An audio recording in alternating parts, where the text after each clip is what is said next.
আলোচনায় যাব বুধবার যেহেতু জ্ঞান অর্জনের দিন, কেনাকাটা ব্যবসা বাণিজ্য ভালো করে চালান, ভালো ফল পাবেন, নতুন প্রকল্প শুরু করতে পারেন, যোগাযোগ করতে পারেন কোনো ক্লায়েন্টের সঙ্গে, ভালো ফল পাবেন, বন্ধু তৈরি করার ক্ষেত্রে ভালো।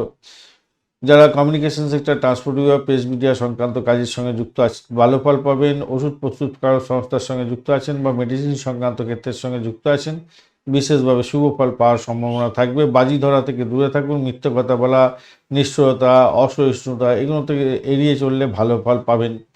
মঘা নক্ষত্র দিয়ে যেহেতু সারাদিন রাত্রি চন্দ্র গমন করতে থাকছে, মঘা নক্ষত্র একটা নিষ্ঠুরতম নক্ষত্র বলতে পারেন। মন্দ কাজ করিয়ে নেয়, সংঘাতে জড়িয়ে দেয়, শত্রু ধ্বংস করার ক্ষেত্রে ভালো বটে, কিন্তু একটু সমস্যা তৈরি করে বটে। অগ্নিসংযোগ করিয়ে দেয়, অনেক সময় আগুন লাগিয়ে দেয়, বা কোনো বিদ্যুৎ নিয়ে কাজকর্ম করছেন, আগুন নিয়ে কাজকর্ম করছেন, সাপ যন্ত্রপাতি, ভারী যন্ত্রপাতি নিয়ে কাজকর্ম করছেন, হঠাৎ করে কোনো প্রবলেম হয়ে গেল, এগুলো হয়। তাই সতর্কতা একটু দরকার। যে শুভ উদ্যোগের ক্ষেত্রে খুব একটা ভালো হয় না সাধারণত। আর ভ্রমণ শুরু করতে যাবেন না এই সময়, আজকের দিনে খুব একটা ভালো হয় না সাধারণত। ভোরবেলা 4:05 পর থেকে যে আপনার পূর্ব ফাল্গুনী নক্ষত্র শুরু হবে না, সেক্ষেত্রে আমি বলবো একটু সাবধানতা অবলম্বন করে কাজগুলো শুরু করবেন। সূর্য উদয় হতে যাচ্ছে আজকের দিনে 5:48 এবং সূর্যাস্ত হবে 5:45। ত্রয়োদশী থাকছে আজকের দিন 9:11 পর্যন্ত সময়। সেক্ষেত্রে বলবো যারা সমরস্ত নিয়ে ব্যবসা বাণিজ্য করেন অবশ্যই লিগাল ভালো ফল পাবেন। রাষ্ট্র সংক্রান্ত কোনো ডিসিশন নিতে পারেন, সেক্ষেত্রে ভালো হবে। স্থাপত্য কর্মের ক্ষেত্রে ভালো ফল পাওয়ার সম্ভাবনা থাকবে আজকের দিনে। অলংকার নতুন পরতে যাবেন না, জামা কাপড় আজকের দিনে পরতে যাবেন না নতুন।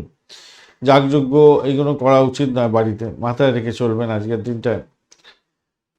আর চতুর্দশী এরপরে পড়ছে 9:11 পর থেকে। সেক্ষেত্রে নৃশংস কাজকর্ম করার থেকে দূরে থাকার চেষ্টা করবেন।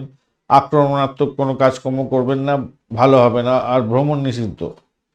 অস্ত্র শস্ত্রের ব্যবসা বাণিজ্য করেন যারা, তারা লিগাল যদি হয়ে থাকেন ভালো ফল পাবেন। সুকর্মা যোগ থাকছে 1টা পর্যন্ত সময়।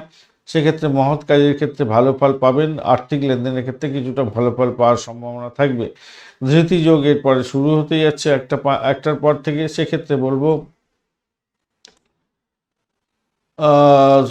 দাম্পত্য সম্পর্কের উষ্ণতা বৃদ্ধি পাবে, প্রেম প্রীতি ভালোবাসার ক্ষেত্রে কিছুটা বেটার ফল পাওয়ার সম্ভাবনা দেখা যাচ্ছে।